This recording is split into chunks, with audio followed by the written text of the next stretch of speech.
When you vote in Virginia, you can vote with confidence knowing every election is safe, secure, and accessible.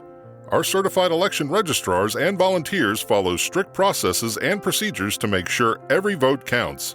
These safeguards include validating registered voters during early, absentee, and election day voting, voting machines that are never connected to the internet, and ballot boxes that are locked and sealed. Learn more at vote.virginia.gov.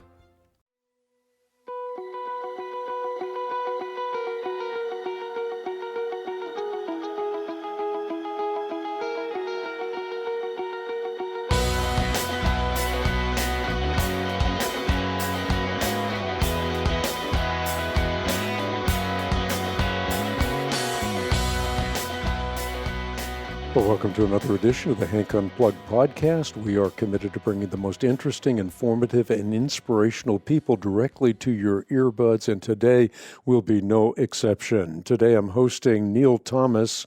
He wrote a book that I hope all of you will read, a book titled Taking Leave of Darwin. And before I formally introduce him, I want to underscore the significance of the subject matter that we're going to be talking about today. And I'll do that by starting out with the words that more consequences for society hinge on the issue of origins than on any other. Harvard scientist Ernst Mayr said this. He said that the Darwinian Revolution of 1859 was perhaps the most fundamental of all intellectual revolutions in the entire history of mankind. And as Dr. Michael Denton put it, the 20th century cannot be comprehended apart from the intellectual revolution that the theory of evolution produced.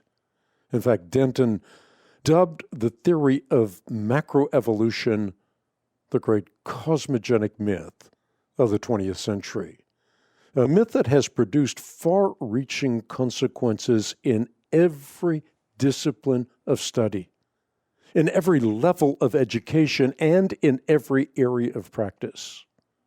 Think about this. Karl Marx, the father of communism, saw in Darwinian evolution the scientific, the sociological support for an economic experiment that eclipsed even the carnage of Hitler's Germany.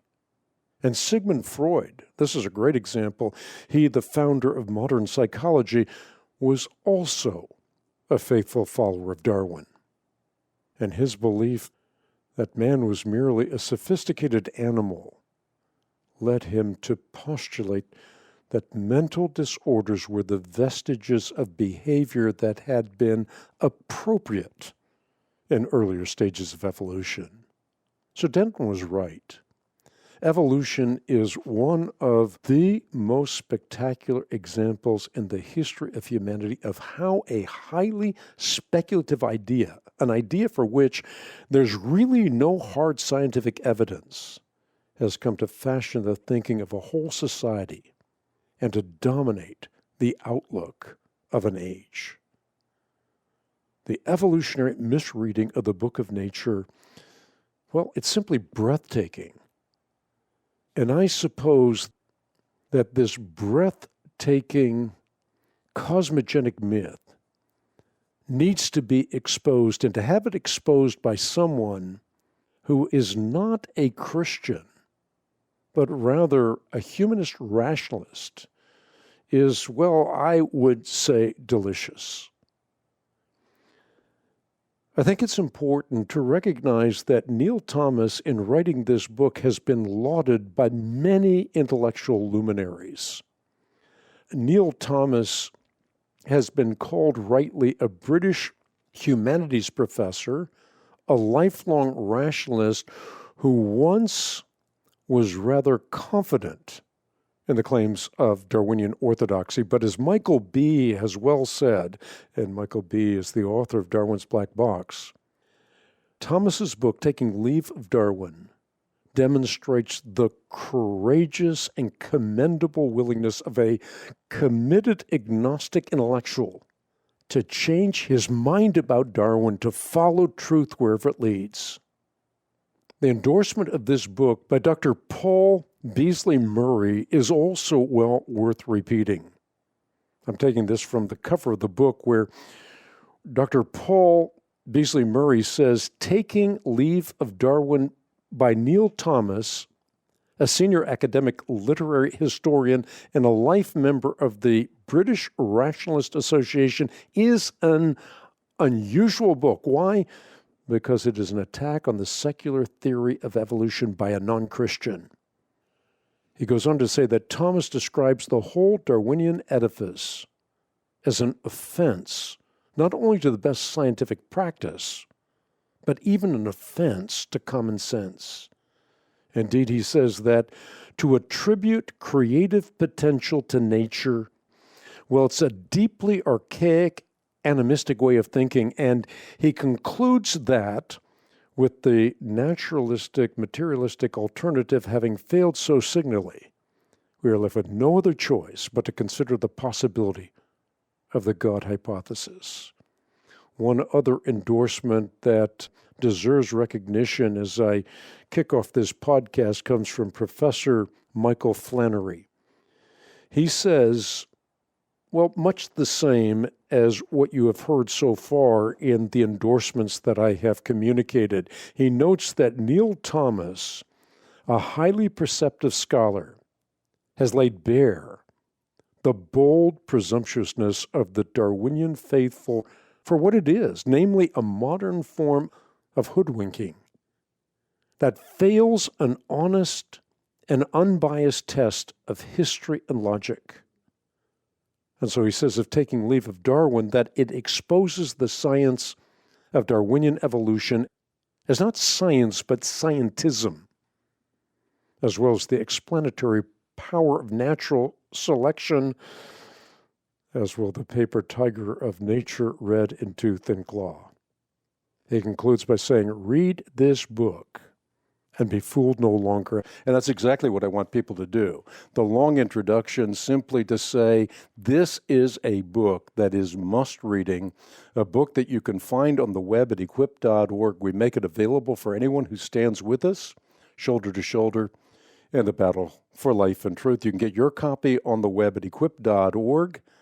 Again, the book available for anyone who stands shoulder to shoulder with us in the battle for life and truth.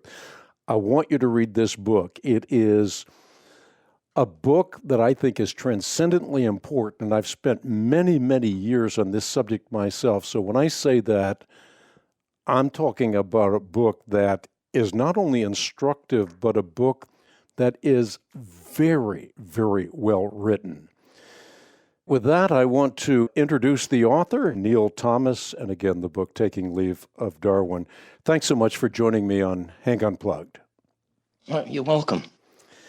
So let's start with this. How did your journey start? Your formal training and expertise are in classical studies and European languages. So what led you to write a book investigating evolutionary theory? Yeah, it came about even as a surprise to myself, actually, because I've been retired for a number of years now and have built something of a second career in the realm of small business. And I had sworn blue blind to my wife that I was not going to write another book. I've written many in my time on more abstruse subjects than this, I might say. One index about 20 years ago, I was at a conference when a female academic from Oxford used the word memes, which is Richard Dawkins' word for transmissible cultural units from one person to another and so on. And I thought, well, why on earth bring memes to the feast? We've got enough jargon in literary criticism as it is. And I don't quite, it was certainly a distaste for the crudities and distortions of sociobiology came into it. And a distaste for Richard Dawkins's drive to Darwinize the whole of human existence, as it seemed to me. That was at the intellectual level, and that was 2 decades ago when I was in post. I suppose latterly I've had a more visceral response. In a strange to relate, a dream I had, I just woke up with a start. I thought, well, Darwinism cannot be right. And I felt that all attempts by Darwinist successors by modern cosmologists like Lawrence Krauss and so on, to say that there was a process of automatism of some sort. They're rather vague on the details, informing and driving forth the universe and its evolution, seemed to me wrong, just flat out wrong. And I think that's really what I thought, well, what can I do? And I thought, well, it's no good kicking yourself for being so credulous for so many decades. Do the responsible thing and try and research the matter, which I did. And the rest is history. I mean, it's an absorbing subject, as you know yourself very well. And it's an important subject. In fact, perhaps there's no other more important subject in the world. And so I was drawn into it. And it was from that point of departure that the book actually began to be written. Yeah, well, talk about some of the implications right at the outset. I mean, if you think about the implications of Darwinian evolution, the impact it's had on civilization, it is no small thing. I mean, one of the things that immediately comes to mind, of course, is eugenics. Mm-hmm. And eugenics has had a huge impact on people around the world. And its origin goes back to the work that Darwin popularized. Yes. I mean, there are a number of negative byproducts that Darwin has thrown out into the world. I wasn't concerned with that directly, although I am beginning to get interested in this whole subject of sociobiology, as it was called. They call it evolutionary psychology now for tactical reasons, because sociobiology was seen as something rather suspect latterly. What I would say in response to the questions I think you're asking me to respond to is that whilst I have not been, for the bulk of my adult life, a practicing Christian, my wife is a practicing Christian and I have many Christian friends. And one of the things that has annoyed me about this is that in the year 2008, the Anglican Church, the Church of England, came out to deliver a fulsome apology to Charles Darwin rather late in the day for getting him wrong. And I thought to myself, well, I don't think the church did get Darwin wrong.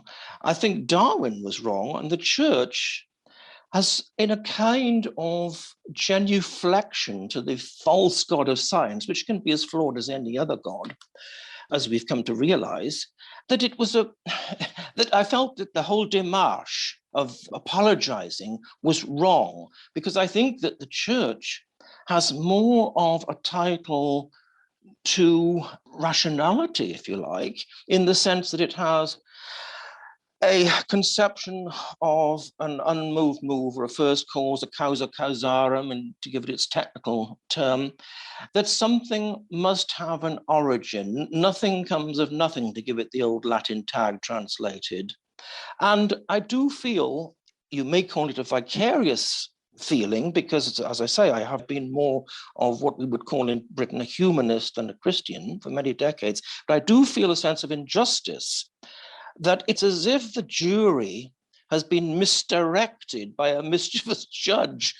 And I feel that perhaps one of my strengths, and I make no bones about it, I'm not a scientist, I'm interested in science, but I'm not a scientist. But I do feel that I bring a sense of unbiased analysis to the whole thing. I mean, biologists after Darwin have been marking their own homework for 160 years plus now. And I feel that the kind of tendentious bias that they've brought to their studies has really not been correct. It's been something of a disgrace. And I simply wanted to try and correct what I think is a grand historical misperception. Sorry, that sounds a bit grandiose, but you have asked me to try and link to the point that you made. Yeah, and I think you did so ably. I'm thinking right now as you speak about an epigraph in your book by Cambridge etymologist William Thorpe, who said that it was odd that scientists are so susceptible to self-hypnotic indoctrination, and and I think in this regard that it is possible that we ought to consider a stakeholder interest and incentives. Interests and incentives that affect the research of academics in science no less than in the humanities. The shoddy research of university professors, which is repeated ad nauseum by journalists. So what I see at hand, and we may differ here, but a serious case of what I used to call Christophobia, but deophobia. In other words, you have to explain everything in a naturalistic sense, even if the evidence points in a completely different direction, because there are stakeholder interests. Yes. I am actually preparing a would-be second volume, and I've come across the same feeling that you've had, that there is a kind of deophobia, a kind of resignation to the fact that God is something of the past and it is not something that we as modern rational human beings have to contend with. And so I would agree there. And I've tried in my latest book to give a kind of snapshot of Oxford in the 1850s and 60s, the events surrounding the famous debate between Wilberforce and Huxley and so on, Huxley being Darwin's representative, to try and see what changed in the national psyche between those times and why it was that such a flimsy idea as natural selection was able to gain ascendancy, not without problems, but certainly over time, people began to pile into it as a kind of valid explanation of our existential condition, so to speak. So I would agree with you in that respect. How is it, as you put it, that a less than stellar schoolboy and student came upon that theory which others had sought unsuccessfully for more than a century before his birth? Yes, this is a strange one. What happened is there were a number of books on evolution, some of which had been authored by Darwin's own grandfather, Erasmus Darwin, and others in the 1840s, which made evolution something that was in the air. And that's maybe part of the answer to your question, my question, as to why, because people had been already softened up by the idea of evolution of some sort to come into it. But when Robert Chambers wrote his book on evolution in the mid-1840s, he was a Scottish man of affairs, a literary man as well. He came up with a number of ideas, but he didn't put forward what was known as the vera causa, the real cause, the actuating mechanism which could trigger evolution. And I think that both Darwin and his competitors, as it turned out, Wallace, were interested in being able to put their hand on such a lever in order to explain how changes could come about in naturalistic terms. And I think that in a way it was a kind of well, I say in the book, they were acting just as much as conquistadors as actual dispassionate scientists. They were trying to get one over on all previous publishers in the realm of evolution in order to say, aha, now we have found the real cause, the vera causa of why evolution should occur. So I think there was a kind of macho, perhaps even chauvinistic idea that, that the British Empire, which had corralled so much of the globe, was now leading the way in science, in biological science as well, in such a way, I think that Darwin was thinking that it could compete legitimately with geology as a perfectly down-to-earth natural science in the way that Darwin was just as keen on geology as on biology in his earlier years anyway. And he felt that perhaps that he was raising the status of biology to a truly scientific level. Yeah, I think one of the things that you bring out in the book so importantly is that after Darwin, you had this false antagonism between religion and science that moved to sort of the forefront of people's thinking. And so you had this idea that miracles certainly weren't possible. Everything could be explained through natural processes. Whereas before, the idea was that miracles were not only possible, but they were necessary to make sense of the universe that we inhabit. I mean, the beginning of life, the information of the genetic code, irreducible complexity in biological systems, the phenomenon of the human mind, and so forth. All of these things pointed to the possibility of miracles, but now everything becomes naturalistic, and you have this bifurcation and battle between science and religion that hadn't been there before, at least not to the extent that it came to be after Darwin. No, and even in Darwin's day, many of Darwin's own inner circle, who were themselves explorers and scientists in their own right, did not actually accept Darwin, or if they did accept Darwin, it was under what the French called erasure. Yes, we accept part of what he's saying, but we reserve the right to issue a kind of minority report of our own. And many of those so-called disciples of Darwin were interested in advancing a form of theistic evolution for the very reasons that you've given, that while what we observe today might go on naturalistically, there must have been an initial impetus to give it shape and form and the kind of complexity that you refer to there.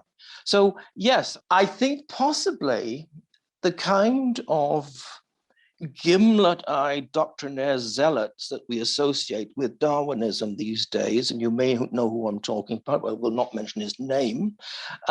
Does it start with a D? It might well. Were not represented so much until the period after the so-called New Synthesis, after the 1920s. I think really from 1860 to 1920, Darwinian ideas were debated as part of a discussion document. That's how many people regarded it. And even Darwin himself, you remember, he issued 6 editions in all of his Origin of Species, each time trying to sort of make things right with those people who had disagreed with this, that, and the other. And so it's as if he himself was not sure of his own ground. And I mean, one of the ways that he wasn't sure of his own ground was the whole matter of his Christian faith, which has been done to death, I'm aware, many times. But I think it is worth talking about maybe in this context, because he had this kind of riven mind about it. He was, one foot was in the sort of the Christian camp and the other in the atheist camp. And he wasn't really able to square those things, to reconcile those two things, right up until the date of his death in 1882. And we may think, well, this is a bit funny, isn't it? Because intelligent people usually come to some kind of resolution of their crises of faith or whatever they are.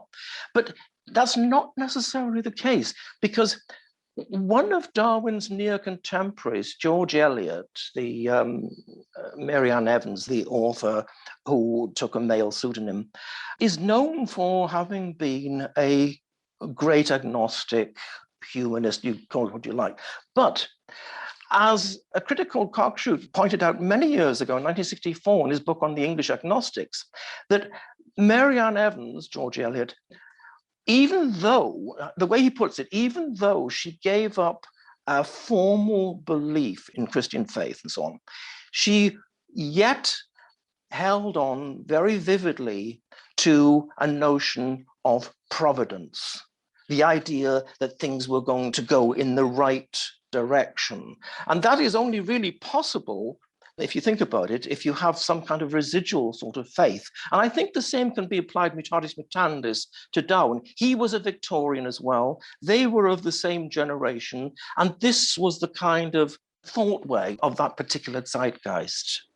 We hope you're enjoying this podcast sponsored by U.S. Bank. U.S. Bank has had endless stories of taking side gigs to the next level. Their recipe to success is simple, providing the support and partnership you need, just like a family member would, bringing you that peace of mind that is much needed, but also sprinkling you with confidence to strive for greatness, because the sky's the limit, and they'll make sure you get there.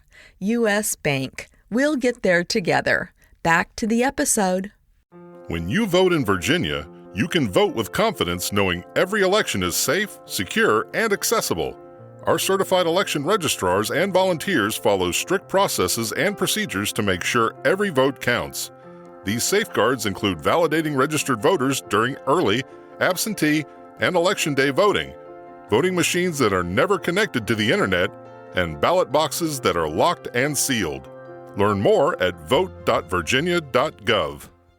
Yeah, and I think one of the things that ought to be pointed out is that, from my perspective at least, and I'd be interested in yours, it seems to me that Darwin, as you point out, was involved in the Christian faith. In fact, he said that when he set out on the HMS Beagle, he was a Bible-believing creationist, and he said he did not then, at that point, doubt the strict and literal truth of every word in the Bible.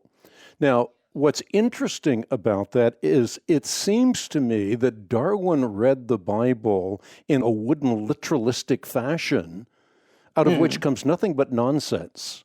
And I think the same thing applies to how he read the book of nature. So he read the Bible incorrectly, but he also read the book of nature incorrectly. Both are a fundamentalism, you might say, on the right and a fundamentalism on the left, but both fundamentalism, not following truth wherever it leads, but rather reading something in a way that it ought not to be read. And as a result of that, I mean, there are people like Malcolm Muggeridge who say that science could be as dogmatic as any church and with less justification and its devotees as bigoted as any country clergyman, a quote that you have in the book. Yes, that's right. He did write that in a biography, yes, Samuel Butler, yeah. I think that people have tried to disentangle the confusions of Darwin's religious views many times over. And I must say that I think that we have to accept that. I think there was a critic, an American critic called Neil Gillespie, who wrote about his epistemological double vision, that he retained that at the end of his days. I mean, in my latest book, what I've been quite fascinated, I mean, it's one of the cases where my previous incarnation as a literary critic has come in. When Darwin, and nobody else has commented on this as far as I know, when Darwin went aboard the Beagle originally in the 1830s, one of the books that he took with him, and he said it was his most favorite resource or some words to that effect, was Milton's Paradise Lost. Now, the point about Milton's Paradise Lost, it's an absolutely gorgeous verse epic. It's a bit like hearing organ music. It's most sonorous in English verse. But the point about Paradise Lost is that many people, Milton himself, said that he was writing it as a theodicy to justify the works of God to men, as he put it in his introduction. But some later critics, and not only just later critics, but many contemporary critics, and most signally an English critic of the 1930s called William Empson, in his book called Milton's God, have suggested quite the opposite, that the true hero of Paradise Lost is not God, who comes over as a rather legalistic kind of person, I have to admit, but rather Satan himself, who is this kind of rebel thrown out of heaven with the rebellious angels, and some of whose lines are really worthy of all revolutionaries, some modern like Che Guevara or whoever you like. They are sort of classic incendiary revolutionary rhetoric. And William Empson and others have said that this is really where Darwin was at. He had a kind of grudging respect for Satan as the one who would set himself up against the Christian God. So I think one has to conclude at the end of the day that Darwin's thinking, such as it was a bit of a mess. He was not a crisp theologian. He wasn't a really sharp conceptual thinker or philosopher in the way that we would define that term in the 20th and 21st centuries. He was somebody who simply suffered with the rest of us sometimes as not knowing quite what they meant or even where they were coming from. mentally speaking, that is, spiritually speaking. Well said. I want to talk about the fossil record, something that you address in the book. Carl Linnaeus, who is the father of biological taxonomy, he made it plain in the 18th century that species do not change and that all living things were created as they can be observed today. Yes. So the fossil record, according to Carl Linnaeus, says no to the Darwinian superstructure. It is in direct contrast with what Darwin said. And as you look farther into the fossil record, you see that the fossil record has been an embarrassment to Darwin. Darwin had an excuse, I've often said, but people like Dawkins do not. The fossil record is an embarrassment to Darwinian evolution. Yes. It was very much an embarrassment to Darwin. He actually adverts to it very directly in his Origin of Species when he says that one would expect that nature would be in an uproar, that we would have a process of gradual hybridization with gradations between species, and that this would be reflected in the fossil record. Well, of course, the fossil record does not reflect that at all. It is most un-Darwinian. I mean, after the so-called Cambrian explosion 540 million years ago, you have a sudden appearance of fully formed species. And this is very difficult to account for, which is why Stephen Jay Gould and Eldridge came out with their alternative theory of punctuated equilibrium, as you'll know very well, that perhaps evolution was not as gradual as Darwin would like it to have been. But he was aware of it. But the strange thing is that he's very open-hearted about it. He brings this into his book. And I sometimes wonder whether this is the reason that people have forgiven him this inconsistency, because he was so transparent and so honest that they've given him a pass on that, which is rather silly because, you know, to give somebody a pass on something of such importance, it's not a matter of sportsmanship. It's a matter of truth, isn't it?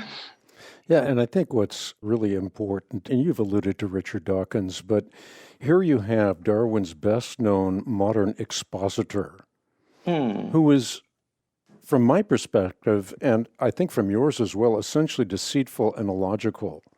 He is a person who knows about molecular biology, which shows that the humblest bacterium contains more genetic information than the instruction manual for NASA space probes. So he's aware of things that Darwin was not aware of. Yes. And yet he continues to hoodwink people. Yes. I mean, the point is, I don't know whether he's hoodwinking other people as much as he's hoodwinking himself, to be honest. I think he is doctrinaire. I think he is a zealot, but I would hesitate to accuse him of dishonesty in that precise sense, because I think that he is so overinvested in the idea that he is not trying to fool other people so much as he's trying to fool himself. I mean, one of the things that he said in either The Blind Watchmaker, I think it was The Blind Watchmaker rather than Climbing Mount Improbable, was that this whole business about so-called abiogenesis, the emergence of life from chemical combinations and reactions, that he said, well, we haven't managed to do this yet. There are all sorts of other irons in the fire, like thermal vents and so on, where we're hoping that some clues might come. And then he says, rather piteously at the end, we haven't had such a result so far, but perhaps we will in the future. Well, this kind of promissory note on what might happen in the future, it sounds a bit pathetic to me. And it sounds to me like somebody who is so desperate to have his version of things represented in the historical record that he can't actually see behind it or beyond it to give a sense of perspective. And I'm surprised, as you are, that people, especially since the invention of the electron microscope in the mid-1940s and its implementation, I mean, the idea of the various micro-universes that have come into being that Darwin couldn't have known about, but which we know about full well. And you would think, yes, people would factor that into their analyses. But the old guard apparently do not. And it's a matter of regret, but there's nothing that you or I can do about it, presumably. Yeah, to be an evolutionist today, you have to believe that nothing creates everything, that life comes from non-life, and that the life that comes from non-life created metaphysical realities. And yet, as Louis Pasteur made plain, only life can produce life. And Yes. I bring this up in the context of the 1953 Miller-Urey experiment, which Time magazine breathlessly touted as a major breakthrough. So now, for the first time, we have evidence that non-life can produce life. Talk about the misinformation with respect to that experiment. Yes, it was done by two reputable scientists in the University of Chicago, as you know, and it was really an attempt to defy what I would call the triple lock, which had been put on the idea of life coming from non-life, which came not only from Pasteur in the 19th century, but from the British scientist William Harvey, who discovered the circulation of blood back in the 17th century, and also by the Italian Francesco Redi, which is why I call it a triple lock. All of them found that experiments to try and indicate that life could, emerge from salt, linen, or whatever, were absolute nonsense. This could not happen. And I think, really, it's a very strange one. It's one of these false scientific ideas that's put into a kind of cryogenic freezing, or it's put on a kind of life support mechanism, intellectually speaking. And what happened, I think, in the 20th century, which became essentially for many people a non-Christian century, was that Haldane and Oparin, British and Russian scientists, had said in the 1920s that well, perhaps we could see whether this works, after all. And I think what happened was that the idea didn't die out completely, because there was a really bizarre experiment in 1947 in the University of California, carried out by one Robert Cornish, to try and resuscitate an executed criminal. And he would have gone ahead with that had not the university authorities rather sensibly stood in to stop him. Anyway, all this was the prelude, I think, to the Miller-Urey experiment of 1953, which again tried to flout all respectable and not just empirically proven scientific findings about whether life could come from non-life. It was an heroic experiment. It didn't work. People wanted it to work. They willed it to work so hard that some people like Carl Sagan said, rather hopefully, that it had worked in a manner of speaking. Well, it didn't really. And one of the things that I noticed is that some time ago, almost half a century ago, when one has to say now, the film came out, a Mel Brooks film, a comedy called Young Frankenstein, which is all about, the original Mary Frankenstein thing, and about whether you can bring back a creature to life, and by implication, whether you can create life and so on. And you may know the film, and others may know the film. It's very entertaining. There's a lot of goonery in it, a lot of nonsense in it. But at the end of the day, when Mel Brooks was interviewed for a biography in 2019, he said there was a serious purpose in this, and that was to satirize the idea that life could come from non-life. He felt that this was illegitimately trying to play God, or words to that effect, is what he said to the journalist who was interviewing him in 2019. So I think it's a very strange one. People will have beliefs that are not borne out by the evidence, but which they still hold on to, because I think it promises a kind of materialistic explanation for reality, which unfortunately for them is not there. Yeah, it's not there. And so there is this grasping at straws. One of the examples of that would be panspermia. This has become a very popular explanation for the origin of life on Earth.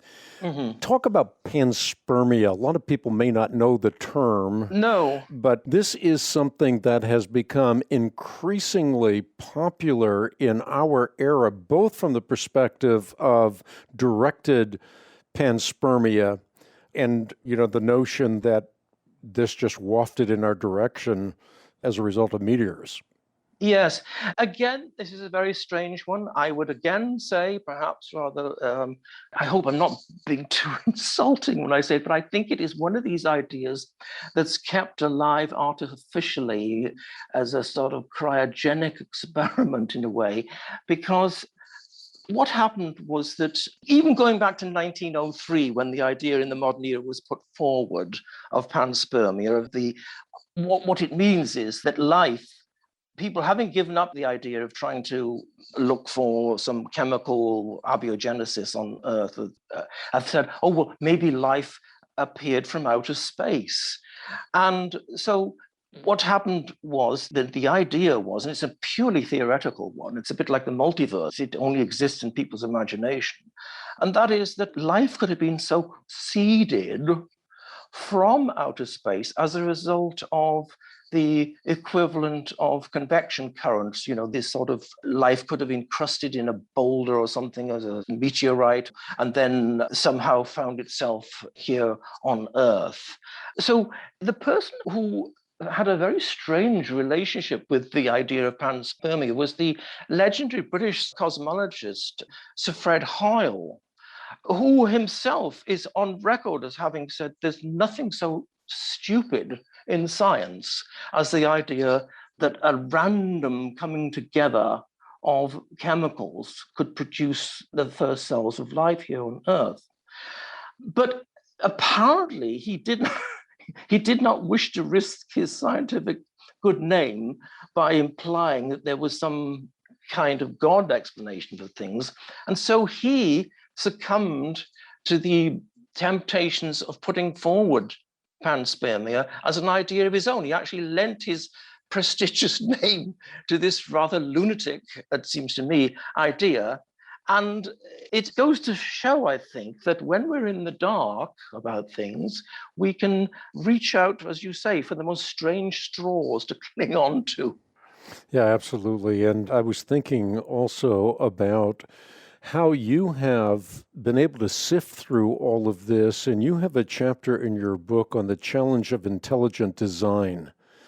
And so many people today are saying that the intelligent design theorists, many of whom are my friends, that they're smuggling religion into the picture under the banner of scientific credibility. And nothing could be farther from the truth. There's an epigraph in your book that says, if the world's finest minds can unravel only with difficulty the deeper workings of nature, how could it be supposed that those workings are merely a mindless accident, a product of blind chance? That's said by theoretical physicist Paul Davies. So Yes. The point I want to drive at here is that in very many cases, the working of nature cannot be unraveled, and Darwin and later biologists have tended to paper over the cracks of their own knowledge, as opposed to taking seriously the possibility of intelligent design. And I bring this up in this capacity because I felt that your book was quite honest in this regard, that you opened up the doorway to intelligent design being not something that is speculative, but something that is warranted by the evidence. Yes, I do think that. I mean, what I said in the book was really, since the evidence can be a bit elusive and ambiguous in many cases, I said that, the old idea of nescience, which was a word used in the early modern period of English, but for mean we do not know, and it didn't mean ignorance, just meant we do not know, was one possible way of going. But one has to admit that at the end of the day, if you're looking at the empirical evidence, and this is what a number of scientists have brought out far better than I could, then I think that the indices concerning complexity really trump the idea of nescience. I think there must be some kind of actuating force and indeed intelligence behind such things. I am not in a position to say what that intelligence might be any more than the great theologian Thomas Aquinas was in the early 13th century, or than the English mystics, the English mystic who wrote The Cloud of Unknowing, which sort of brought onto the agenda the kind of negative or apophatic theology by which you can derive a notion of a superior power, but you cannot necessarily fill in the gaps or say of what precise nature that superior power is. I think this is an open question, logically speaking, but again, logically speaking, I think there's a case for saying that such an entity must exist. I think if you had a good, long conversation with your wife, as Darwin probably should have had with Emma, maybe some of these mysteries can be cleared up. Just joking. But maybe. You got to listen to your wife, right? I want to bring up a few things in this regard. I mean, when we're talking about intelligent design, and you bring them up in the book, language, the kind of obfuscation that people in the scientific community have made with respect to language, I think, is unworthy of their prowess academically.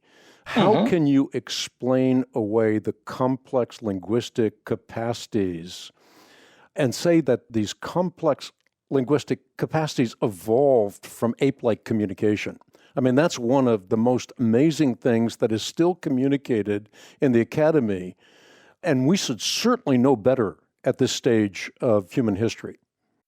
Hey, Jen, we need to sell our home. Do you know a great agent? I do. We just sold with a local Redfin agent. It was awesome. And we paid a 1% listing fee because we bought our new home with Redfin, too. Wow, 1%. Are Redfin agents full service? Totally. Our Redfin agent did it all, and we sold for thousands more than the home next door. I'll check out Redfin today. 1% listing fee when purchasing with Redfin, subject to minimums, terms, and conditions. Does not include buyer's agent commission. Learn more at redfin.com or call 844-759-7732. Hi, it's Jonathan Cotton with the Good Feet Store, and I've shared before how I love an organization called TAPS, Tragedy Assistance Program for Survivors. Recently, we invited some TAPS family members who had lost a military loved one to have dinner with us. As we listened to their stories, I was reminded again of how the loss of a military loved one is such a devastating experience. Not only is the loved one gone, but often they lose their military community, and sometimes an entire lifestyle. My heart was sad over their grief, yet my spirit was inspired by their courage. Then to top it off, I was amazed at their graciousness as they thanked us for just listening. At the Good Feet Store, we love helping you get out of pain and back into the life you love, and we love supporting the work of TAPS. Come in today for your free fitting and test walk and ask any of our team members why TAPS is an organization that every American can support. Visit goodfeet.com for the location nearest you. Yeah, I mean, I think this again is a very strange and problematical facet. As early as the 1860s themselves, just after Darwin's writings began to be known, there was a then renowned Oxford professor of Indo-European philology called Friedrich Max Müller, who said that he felt that human communication, since it is not dependent on simple onomatopoeic grunts, that is, which suggests mood, not any more advanced intellectual content, that is, you could not extrapolate from that the kind of hyper-sophisticated language that you and I are using now could have possibly derived from an ape-like ancestor. I mean, Darwin himself, in The Descent of Man, says that, maybe some ape ended up, he doesn't say how, with a superior brain, and that this was passed on. Well, this is pure conjecture, and there is absolutely no line of causation between the kind of linguistic capacities that you and I have and what our ape-like cousins, as they say, have. Also, this is a point that actually was brought up more recently by the renowned linguist Noam Chomsky, when he said, I don't know whether he was taking issue with Darwinism as such, but he implied, or he said, or stated, that human communication was a very complex kind, and that it might indeed be inborn in the human infant, so that, for instance, you can talk in English or Chinese or whatever language, but the ability to do so is somehow inborn.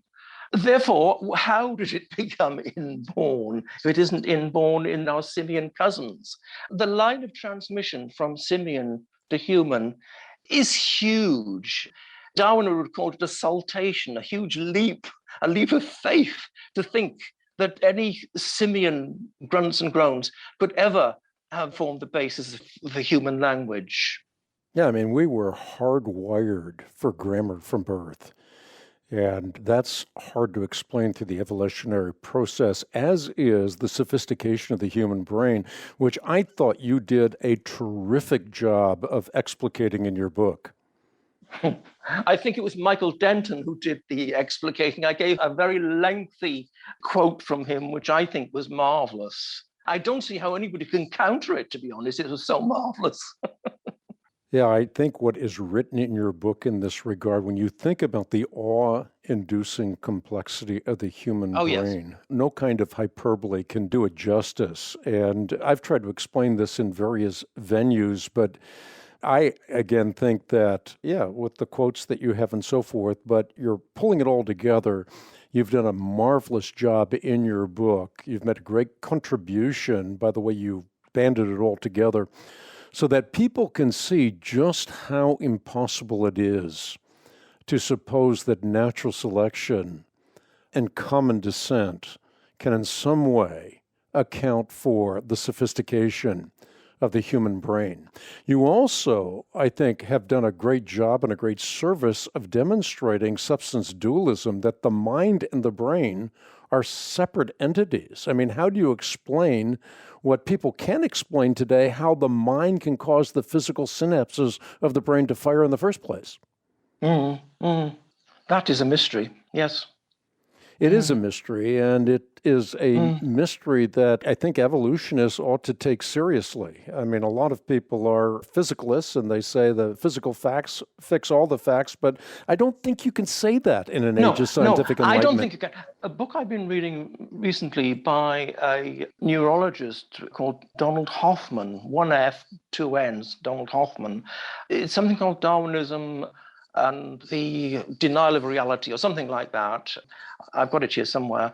And Hoffman, he worked together with Francis Crick, who was as you know, the co-discoverer of DNA. And this could only have been in the latter decades of the 20th century, because Crick is not alive any longer. And Crick said more or less, he was rather a sort of buccaneering sort, as I understand it. I've cracked DNA. Now I'm going to crack the brain and consciousness. And of course, he didn't get anywhere near doing so, because, to use the word you've used, the physicalist conception of what the brain consists in does not really hit the mark when you're talking about these ultra subtle responses that human beings have. In fact, Hoffman quotes somebody else who said that if you look at the physical aspects of the brain, to say that you can somehow deduce from that or postulate from that the whole panoply of human thought and emotion is like saying you can derive numbers from biscuits or ethics from rhubarb. You know, the two are incommensurable. There's a whole dimension that we don't know of in the brain, just as about 96% of the outer cosmos represents dark energy and dark matter. So I would say more than 96% of the brain is totally inscrutable to us. Yes, that's absolutely right. You know, something that you bring out in the book that I think would be worth elaborating on is Alfred Russel Wallace, who was a contemporary of Darwin. Yes. In fact, he might have beat Darwin to the punch with publication, but didn't. He had a conversion experience from naturalism to intelligent design, much like you have had. But this was based on the idea that not only humanity, but the entire cosmos had been intelligently crafted. you discuss in the book what ignited that change. So you have Wallace parting company with Darwin on the subject of the human mind. He cited his inability to comprehend how unconscious processes should be able to produce consciousness. So he was, as I was talking about before, he was convinced that the mind and the body were really distinct and discrete entities. And so he had a conversion experience as well. He went in one direction, Darwin continued in the other direction, although, as you have pointed out, he was very confused and confabulated in his own writing about this. Yes. I mean, I have, further to writing the book, I have considered Wallace. I've had some more thoughts and more research to do about Wallace. He was a totally different kettle of fish. I mean, you've got to remember with Wallace, he did not have a background such as Darwin had. I mean, I'm talking about Darwin's grandfather, Erasmus Darwin, who was the foremost person to put forward the idea of evolution in England. And Darwin, I feel, all the more so because he didn't always give credit to his grandfather as much as he should have, felt himself somehow in a sort of family competition, that he had to find the answer to this $64,000 question as to how evolution could occur. And once he felt or he fancied that he'd found it, he had to cling to it like for grim death. Now, Wallace was a totally different sort of person. He was simply an intelligent young man without any great means. He came of a rather impoverished family, a sort of impoverished genteel kind of background in a way. And he had a tremendous interest in life in the greater sense. I mean, for instance, when Darwin bowed out of public affairs in around about 1870, he devoted himself to this rather safe exploration of barnacles. Well, Wallace, of course, became a public intellectual. He made some really distinctive contributions to cosmology. And in a way, what had happened in his earlier life was a previous chapter. And he did not feel the same sense of family territory to be defended at whatever cost, because his grandfather had not been a distinguished evolutionist and so on. So he was, I think, more open-minded. And I think also, when you say he had a conversion experience, I would say that that conversion experience came rather slowly, because at one time he indulged in a kind of dualism, didn't he? He said that the body could be the result of natural selection, but the mind certainly couldn't be. And, he was arraigned at the time for so-called dualism, for, this stark distinction between the mind and the body. And it was only later in life, and remember, he lived till 1913, right out of his era in a way. It was only latterly that he was prepared to concede that the whole of the created order must have had a creator in that sense. One of the things I want to talk about as well in this podcast is the ramifications of social Darwinism. 3 particular categories: racism, sexism, and eugenics. The racism of Darwin's theory, pretty pronounced. In The Descent of Man, for example, he speculated that at some future period, not very distant as measured by centuries, the civilized races of man will almost certainly exterminate and replace the savage races throughout the world. And yes, he wasn't advocating it. He was just saying that it was a fait accompli, that it was something natural, wasn't he? I understand. Yeah, although in many senses, this whole idea of racism was advocated. If you look at the history of evolution, it was advocated in many venues, and I can talk about that in a few minutes, but I want to leave that for just a moment and just augment what I said about racism with sexism. Mm-hmm. Darwin was very clearly a sexist. He viewed women as essentially less perfectly evolved versions of men.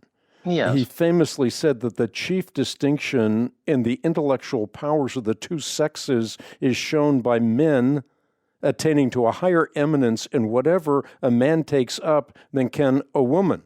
and that the average of mental power in man must be above that of women. And then with respect to eugenics, Darwin's subjective spin, I think, led to that nightmare. The idea that the gene pool was being corrupted by the less fit genes of inferior people began to have widespread support. It was supported by the National Academy of Sciences, the American Medical Association. It was funded by Carnegie and Rockefeller. It was supported even by presidents like Teddy Roosevelt. And with this idea of eugenics, I mean, you had the notion that the gene pool was being corrupted by the less fit genes of inferior people. And in order to thwart that unfortunate condition, you had to get rid of those people. And so eugenics became a blight on civilization, but it followed, in my perspective at least, naturally from the theory of evolution. Yes, I think you're right. It's not something I adverted to directly in the book, except in the sense that I said that the sociobiology that we associate with the 1970s, with E.O. Wilson and so on, has been arraigned for precisely the kind of divisiveness and racialism and sexism, even Nazism, some people have said, or quasi-Nazism, and I wouldn't wish to dissent from that. In fact, in my own family background, I mean, my maternal grandparents were part of the farming community in the 1930s. And of course, they were used to looking at things from a reductionist animal point of view. And I know that my late mother said that my grandfather, for instance, in the 1930s, was quite an admirer of Hitler, and that eugenics seemed to be a perfectly logical way of arranging human affairs. So I think that there is a line, as you say, especially from The Descent of Man, where Darwin speculates rather more freely than he did in his original Origin of Species about things, especially about human life. I think that there is a straight line from Darwin and to such later developments. The strange thing is, and one of the things I'm looking at the moment, I'll just put this in parenthesis, is I've begun to be interested in the way that sociobiology has been excoriated so much, and yet Darwinism has remained untouched by many critical voices that you would otherwise think would criticize it more. It seems to be a sort of inconsistency, since we've already established, I think, that the two are indissolubly linked, intellectually speaking. I don't think there's any question about that. I mean, I'm thinking about the 20th century in which eugenics was standard fare in high school biology classes. And the classic example, and you actually allude in your book to the 1925 Scopes monkey trial, but you have George William Hunter's textbook, A Civic Biology. I think we ought to note very carefully, because this is the infamous biology text at the center of that trial. John Scopes used that very text to convince impressionable students that humanity has an evolutionary hierarchy, that at present time there exist upon the earth 5 races or varieties of man. And then the text makes a stirring case for the pseudoscience of eugenics, goes so far as to say that the remedy for those not well born should be extermination. So again, the idea is an idea that had real significance, certainly in America, with this civic biology text. Yes. I think, I mean, of course, you can draw a line to the Nazi extermination camps and to the forced sterilization endeavors which took place in the United States earlier in the 20th century as well. Yes, I think that these were intellectually coherent from a Darwinian perspective, yes. You have some delicious monikers in your book, including materialistic magic. You use that word magic several times in the book. Talk about the materialistic magic that's part and parcel of the Darwinian paradigm. Well, I think it really goes back to whether you think that things can emerge by some kind of occult automatism, as in magic shows for children and adults, and even to the modern day, or if you feel obligated to be able to put your finger on exactly the process or the lever or the mechanism which causes these things in the first place. And one of my gripes is with the too glib assumption that you can elide, that is, leave out many parts of your chain of reasoning in order to simply postulate that such a progression must have occurred. Often the word must have, would have, probably would have. This is the kind of thing. As a self-styled rationalist, this does not sit well with me. I need to be able to have the proof of things. And the fact that that proof is not forthcoming, I find deeply suspicious. I mean, one of the things I've thought about, because for many large tranches of my life, I've counted myself as a rationalist, is why on earth, when the philosophical current which you associate most strongly with rationalism, that is logical positivism, the ideas of Sir Alfred Eyre and his Language, Truth and Logic of 1936, and the Vienna Circle and all that sort of stuff in the early 20th century, why is it that when they were inclined to call all manifestations of religion nonsense, they'd spelt this as non-sense. And what they meant, they weren't being scurrilous. What they were saying was, this does not stand up to rational analysis. Okay, I can understand from their perspective where they were coming from. But why did they never attack Darwinism on the same grounds, which has even less empirical support, it seems to me, than many of the major world religions does? And it wasn't until I was reading a book, rereading a book recently by a philosopher called Richard Spilsbury. It's a critique of Darwinism, which came out, I think it was OUP 1974, so some time ago now. He said that he had had the same wonder as to why the logical positivists had not attacked Darwinism, since they'd attacked every other person in the universe for being subpar logically. And Spilsbury said that basically he felt this was because even though they might have felt that Darwinism was questionable, they did not wish to question it because it all contributed to the kind of materialist worldview that the logical positives held on other grounds themselves. And that seems to me all too plausible, because it chimes very exactly with what happened with Darwin's famous bulldog, Thomas Huxley, who himself, right up until the end of his days, he believed in evolution in some way or other, but he did not believe in natural selection. But yet he was Darwin's greatest defender. Darwin felt that Huxley soft-pedaled natural selection in his talking about evolution, and Huxley tried to apologize into his beard about that sometimes, but he still, in his heart of heart, he did not believe in natural selection. So I think it's quite possible that the logical positivists would not have believed in natural selection, could have thought it was as much of a load of old nonsense as I think it. But they stayed silent because they had another agenda, and that was the materialist, non-theistic outlook on life. Yeah, that's right. I want you to talk a little bit more about your fellow Brit, Richard Dawkins. He says that the universe we observe has precisely the properties that we would expect if there is at the bottom no design, no purpose, no evil and no good, nothing but blind, pitiless indifference.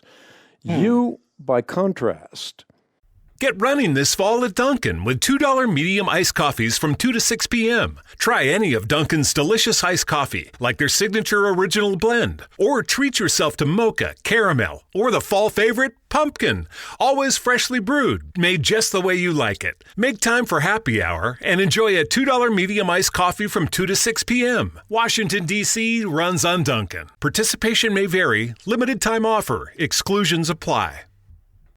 Hey, Jen, we need to sell our home. Do you know a great agent? I do. We just sold with a local Redfin agent. It was awesome. And we paid a 1% listing fee because we bought our new home with Redfin too. Wow, 1%. Are Redfin agents full service? Totally. Our Redfin agent did it all, and we sold for thousands more than the home next door. I'll check out Redfin today. 1% listing fee when purchasing with Redfin, subject to minimums, terms, and conditions. Does not include buyer's agent commission. Learn more at redfin.com or call 844-759-7732.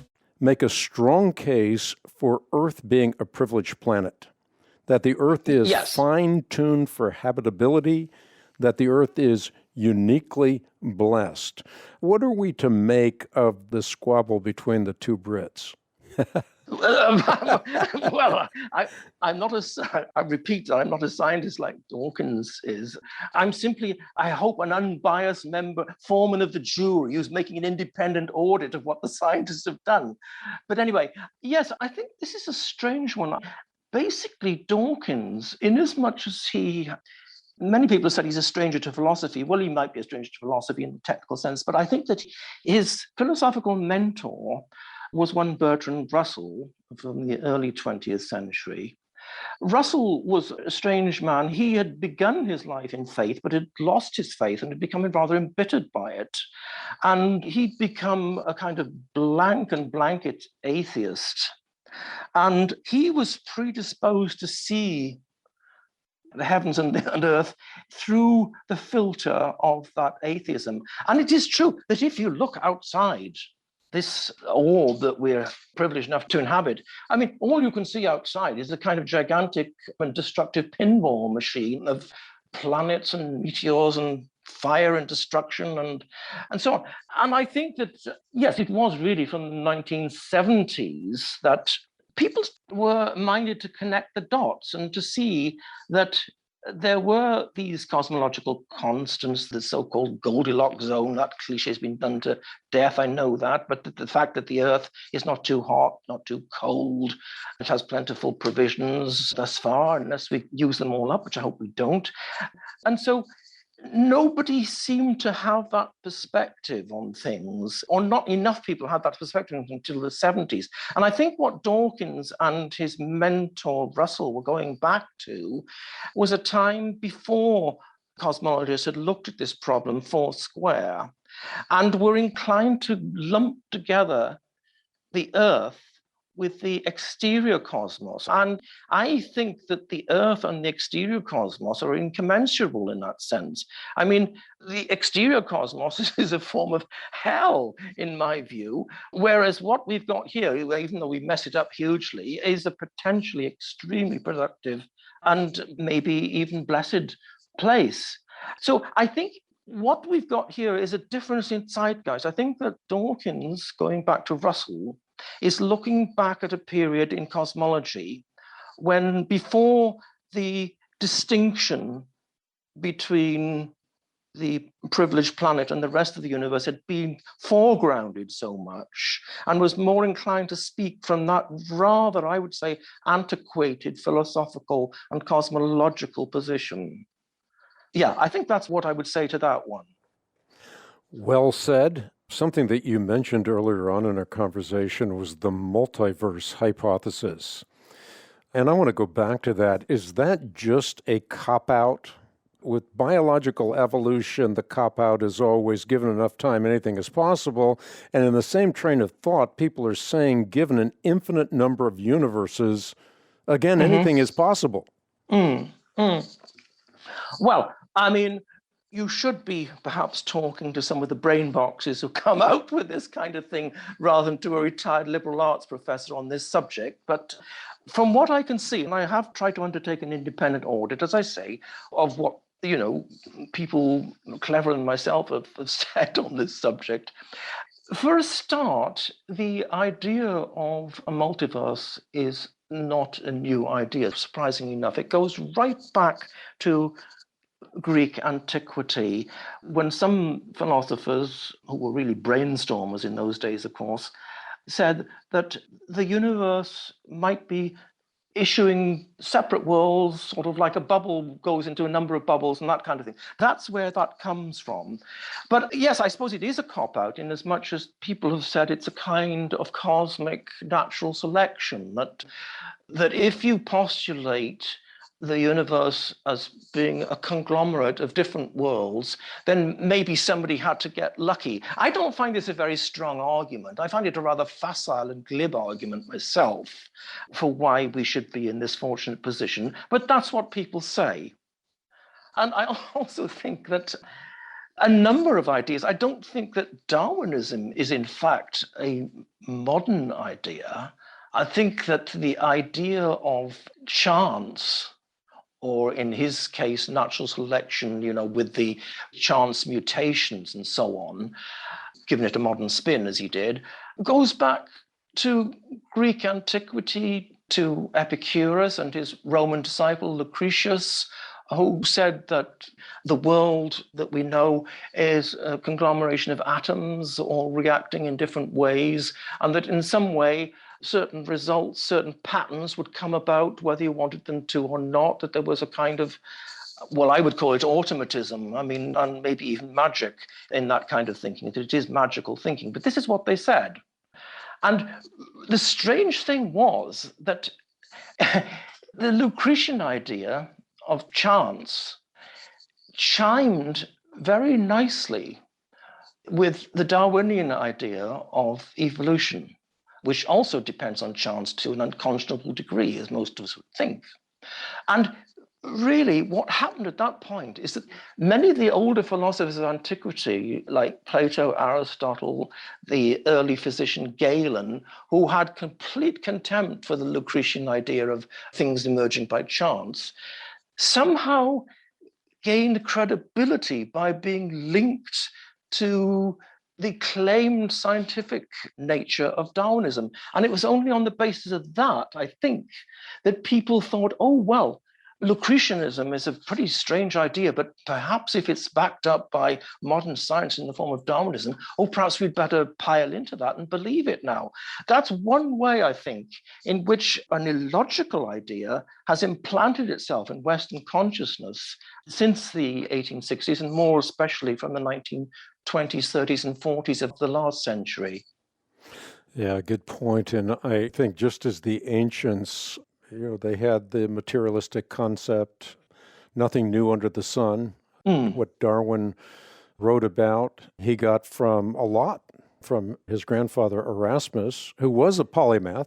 Yes. And then, as you say, you go back to the ancients and find the same sort of idea percolating. On the other hand, the ancients also talked about the fact that the heavens declare the glory of God, the skies proclaim the work of his hands, or God's eternal power, divine nature, clearly seen through what has been made, and therefore human beings are without excuse. I want to go to chapter 5 of your book, which is titled The Mystery of Mysteries, and just read a series of questions that you pose and have you comment.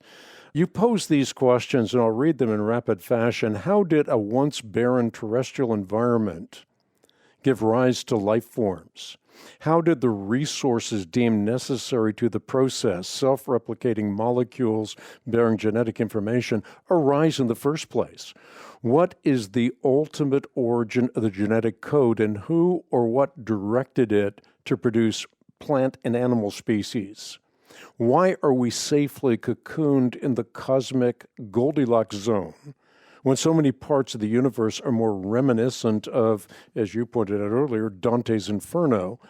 Where do the laws of physics come from? What was before the Big Bang, and why is there something rather than nothing? Is it fair to say that the notion that the physical facts fix all the facts doesn't stand up to common sense in light of those questions that you raise? I think what I was writing about there is essentially the existential imponderables, which we may never know the answer to.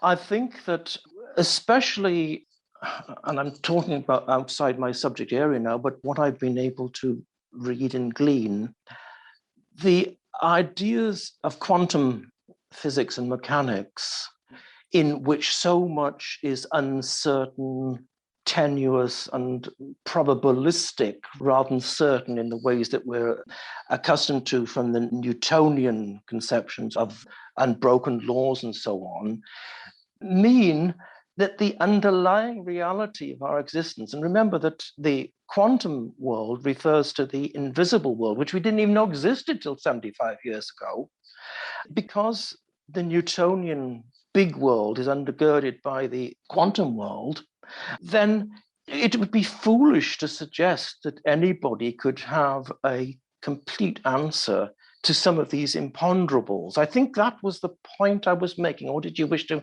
ask me another question? No. I think that covers it.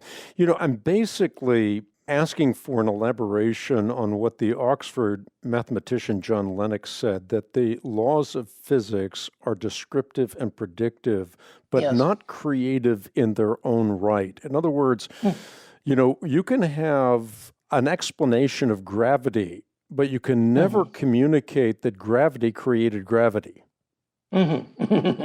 That's right.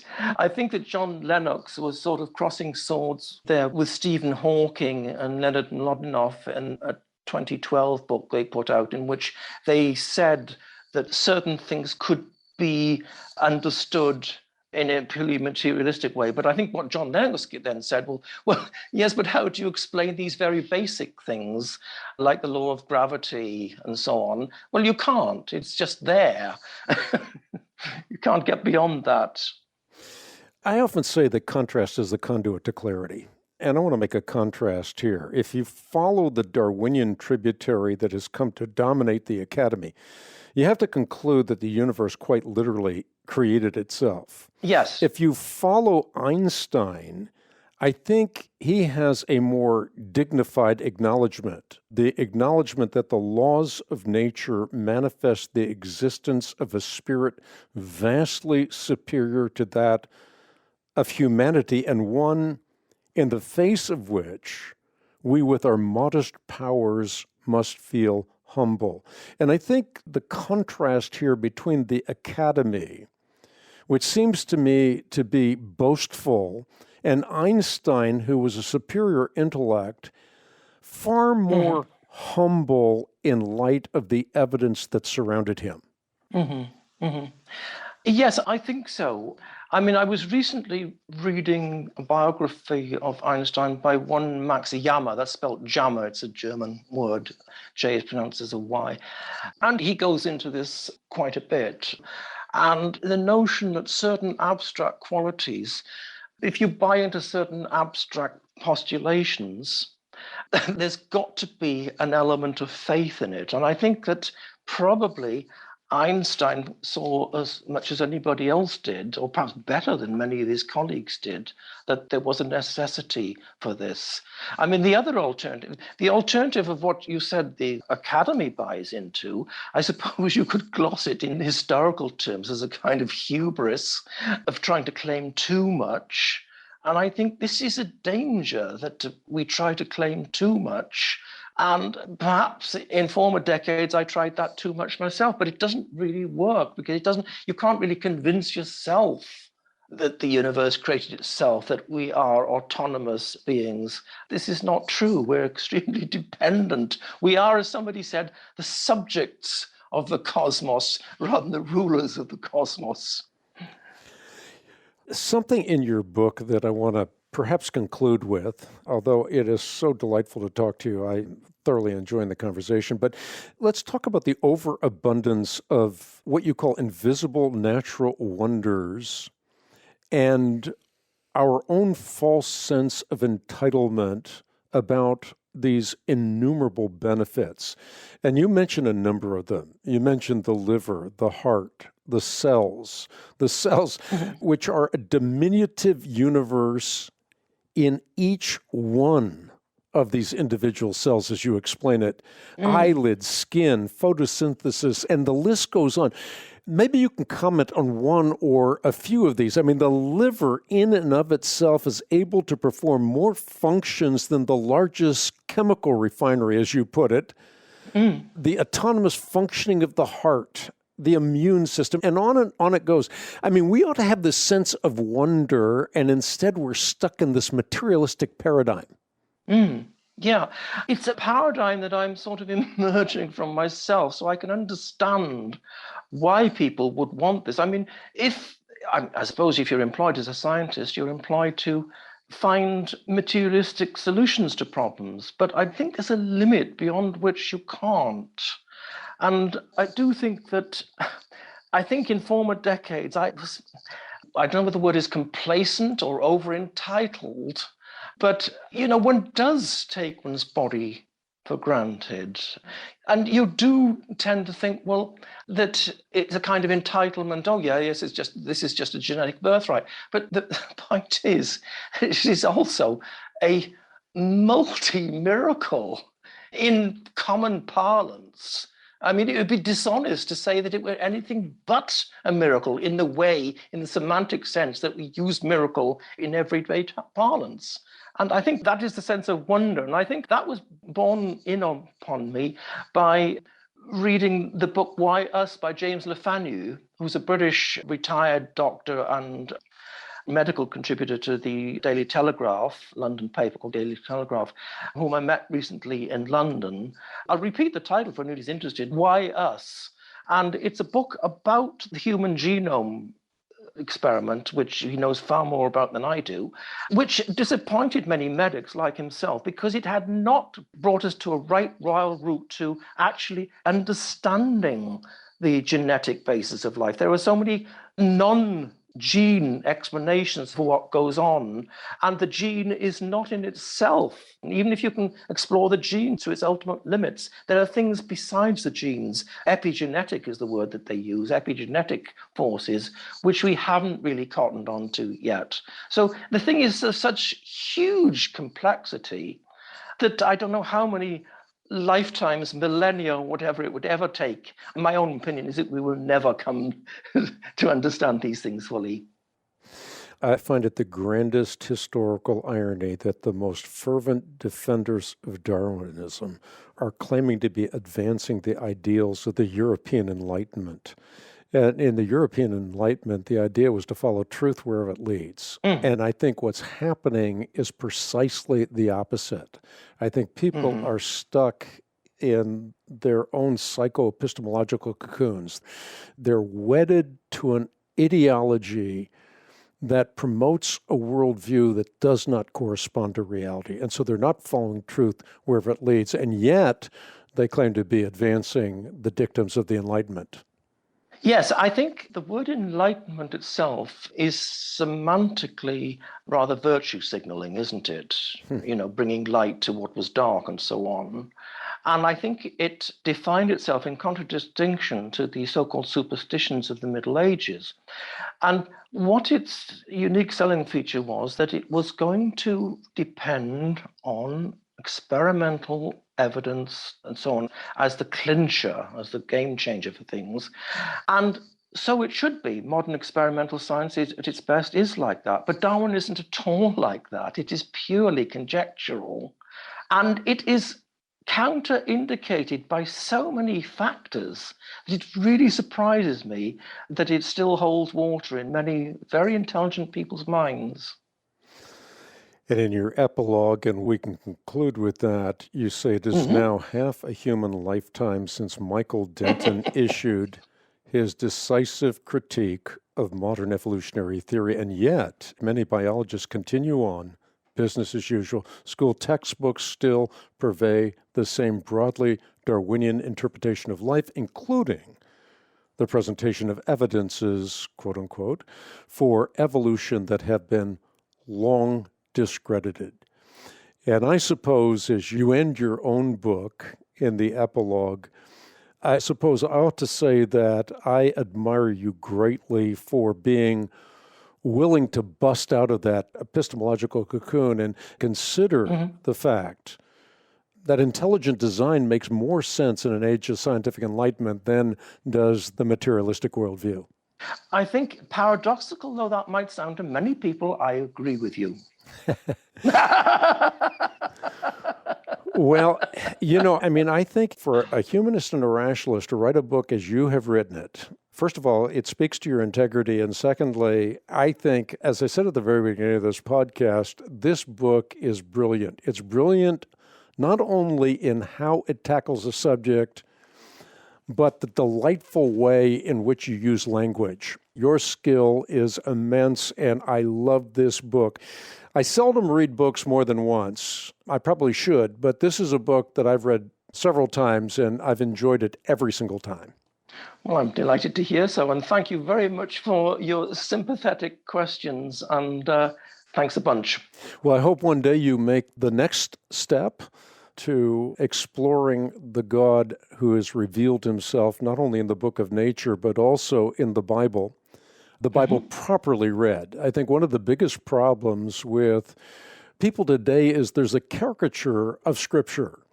And instead of reading the Bible in the sense in which it is intended, they read it in a wooden, literalistic way in which nothing but nonsense can emerge. And I've gone through this process myself. I, at one time, embraced the materialistic worldview.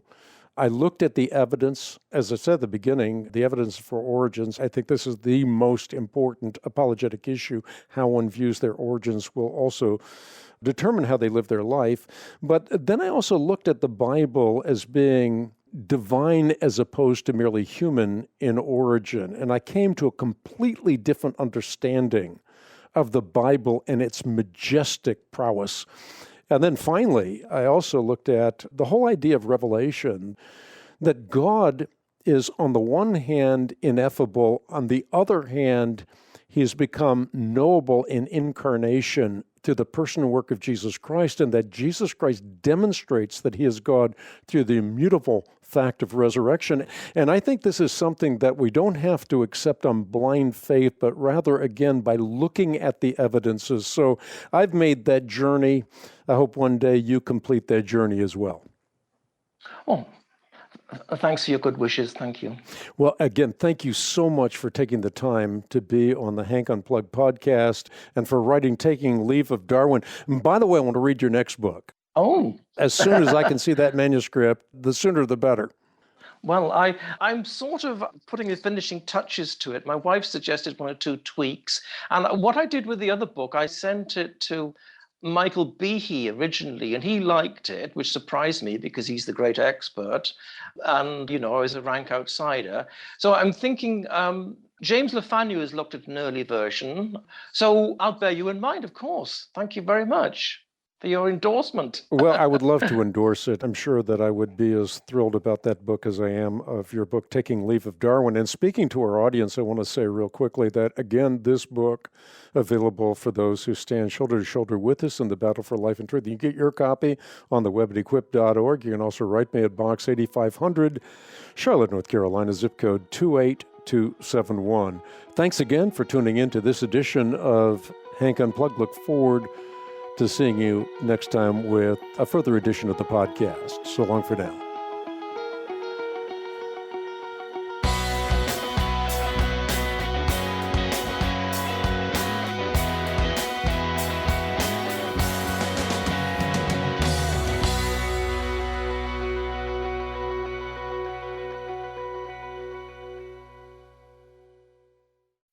Hey, Jen, we need to sell our home. Do you know a great agent? I do. We just sold with a local Redfin agent. It was awesome. And we paid a 1% listing fee because we bought our new home with Redfin, too. Wow, 1%. Are Redfin agents full service? Totally. Our Redfin agent did it all, and we sold for thousands more than the home next door. I'll check out Redfin today. 1% listing fee when purchasing with Redfin, subject to minimums, terms, and conditions. Does not include buyer's agent commission. Learn more at redfin.com or call 844-759-7732.